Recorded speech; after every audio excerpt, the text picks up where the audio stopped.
Olá, pessoal, tudo bem com vocês? Eu estava entrando ali, lembrei do meu pai. Acho que ele ficaria feliz de me ver aqui. Eu lembrei como ele ficava constrangido quando ele me falava: filha, pai não pode, isso não é pra gente. Na minha infância e adolescência, de menina negra, filha de pai operário, eu ouvi essa frase várias vezes: isso não é pra gente. E eu sempre me perguntava: mas se está no mundo, por que não é pra gente? Essa indignação nunca me abandonou. A minha avó, mãe da minha mãe, é uma senhorinha miudinha, ao contrário de mim. Ela foi uma mulher muito forte, trabalhadora rural, colheu algodão, colheu arroz, foi lavadeira. Minha mãe foi babá. Minhas tias foram trabalhadoras domésticas desde cedo.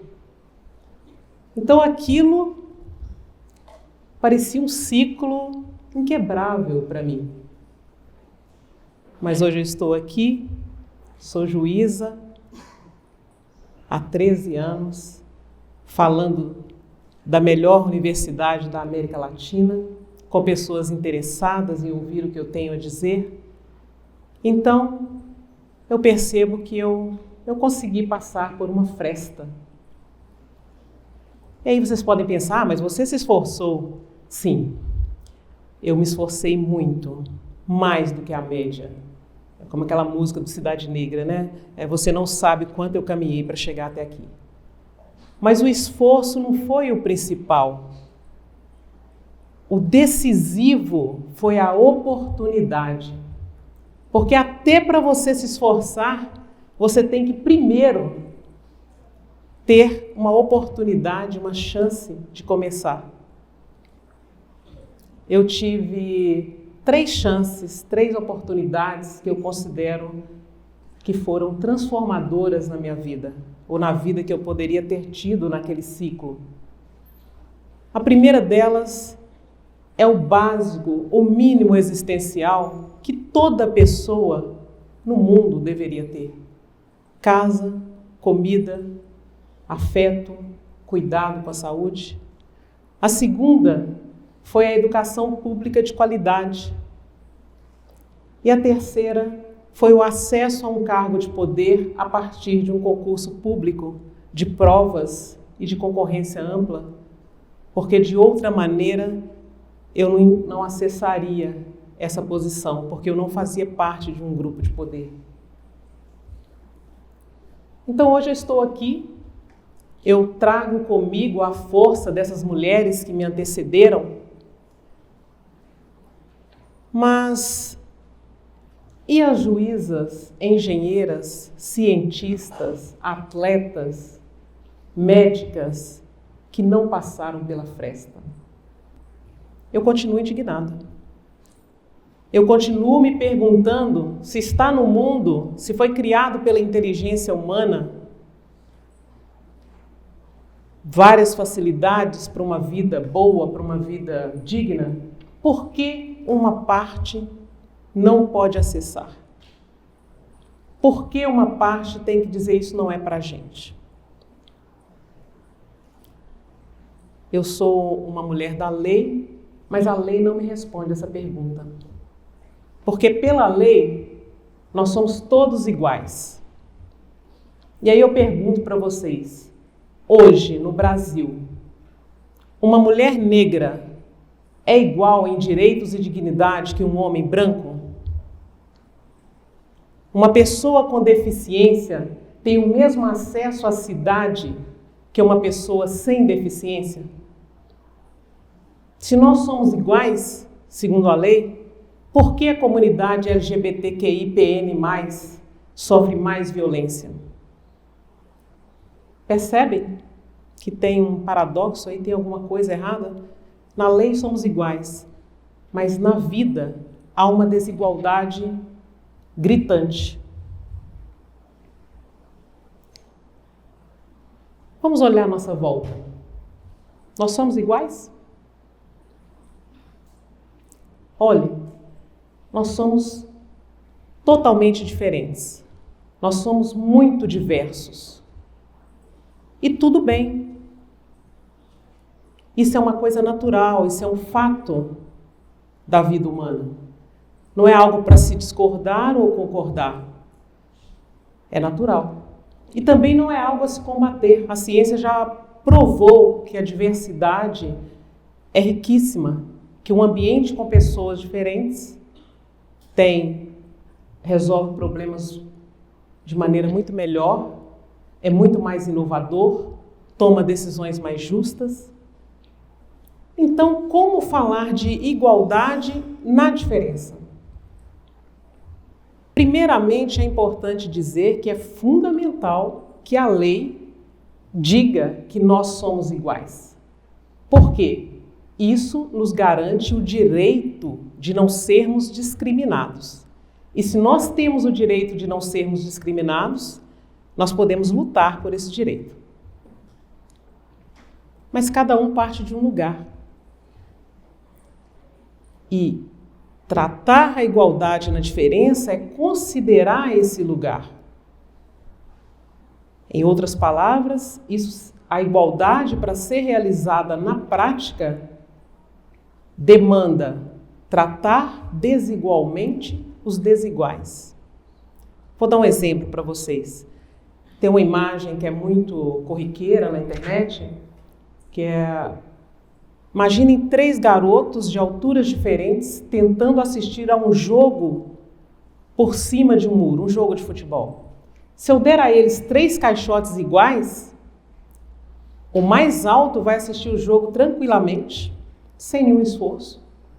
O mediano vai assistir o jogo, mas com muito mais esforço, vai ter que ficar na ponta do pé, vai ter que esticar o pescoço, vai ter que perder ali alguma coisa da partida.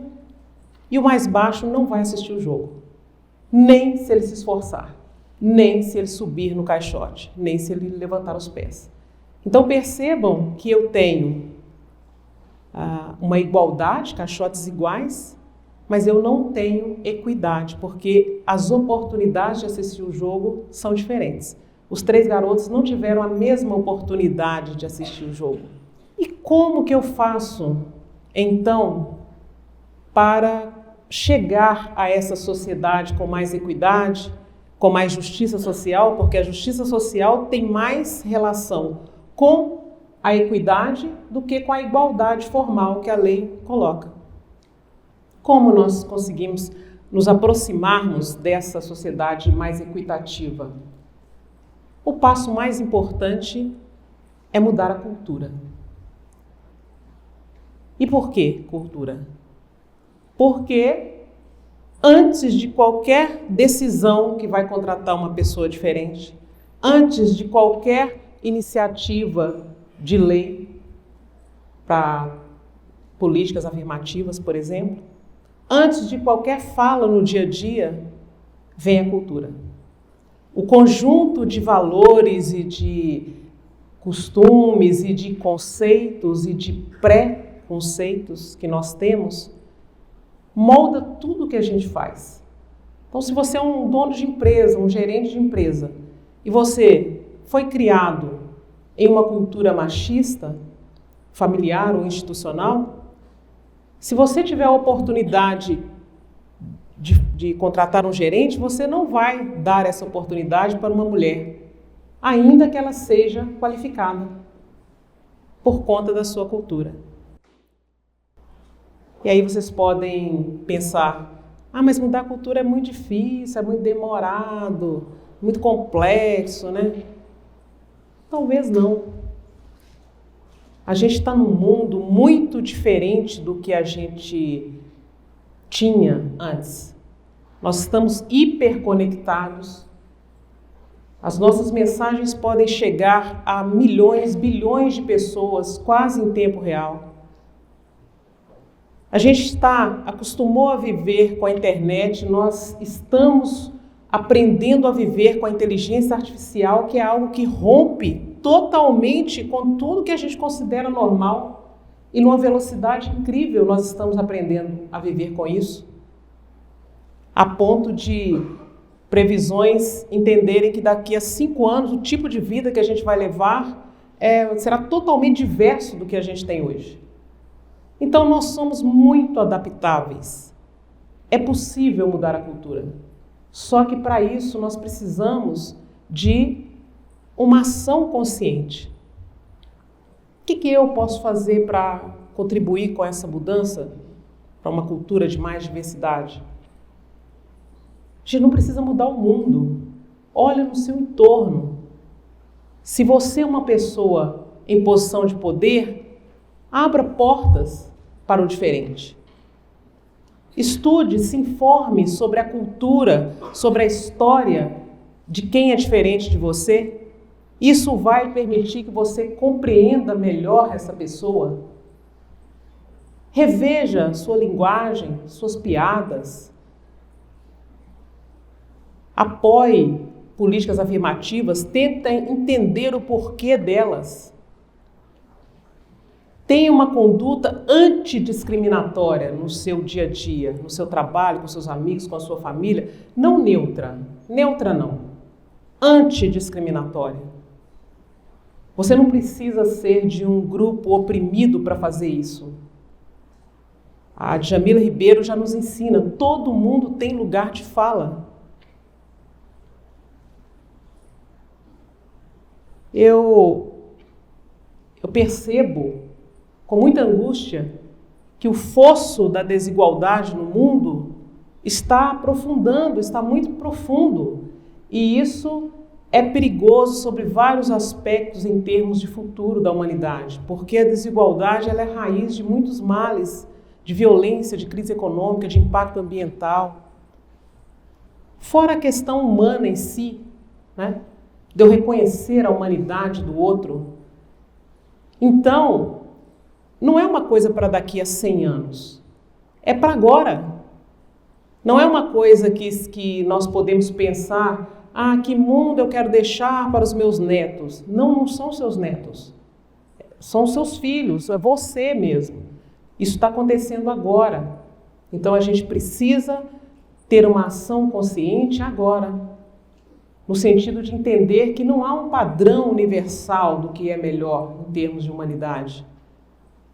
Nós somos diversos naturalmente e cada diverso desse, cada diferente desse tem o seu próprio valor. E nós podemos viver em harmonia e nos enriquecermos mutuamente com essa diversidade. Eu vou propor a vocês um exercício de imaginação. Imagine que a humanidade vá reiniciar amanhã. E nenhum de nós sabe como vai voltar. Você pode voltar um homem, você pode voltar uma mulher, você pode voltar uma pessoa negra, um indígena, uma pessoa com deficiência, você pode voltar um Bill Gates, pode voltar um morador de rua. Só que hoje, imagine que nós temos a oportunidade de dizer quais regras nós consideramos como justa para essa sociedade que vai reiniciar. Você se manifestaria? Sabendo que você pode perder a sua posição de privilégio, você acharia importante se manifestar? Ou você ficaria neutro? Você acharia justo, sabendo que pode vir como uma mulher, que mulheres ganhem salários menores que os homens na mesma função? Vocês achariam razoável uma pessoa ser xingada, até mesmo espancada, pela cor da sua pele, que é algo que ela não controla? Vocês achariam que é razoável uma pessoa ser morta porque ela escolheu amar quem ela quiser? Então, esse é um exercício que a gente precisa fazer diariamente, porque equidade é exatamente eu me perguntar: isso seria justo se eu fosse o outro? Os meus amigos mais próximos me conhecem por fazer uma espécie de poesia por encomenda, que me perdoem os poetas por isso.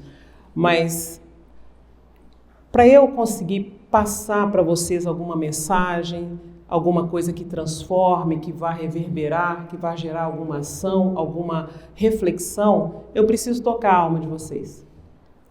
E como a arte, né? A poesia, como uma forma de arte, ela abre as portas da alma, eu deixo vocês com uma poesia que eu escrevi para esse momento. A menina preta na arrumação da casa.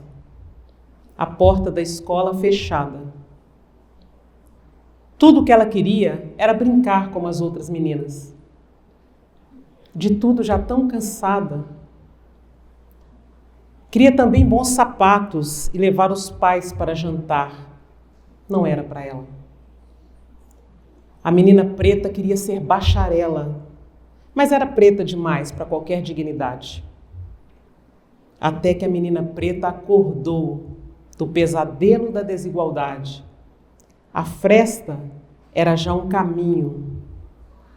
Calçou seus lindos sapatos e foi, respirando fundo.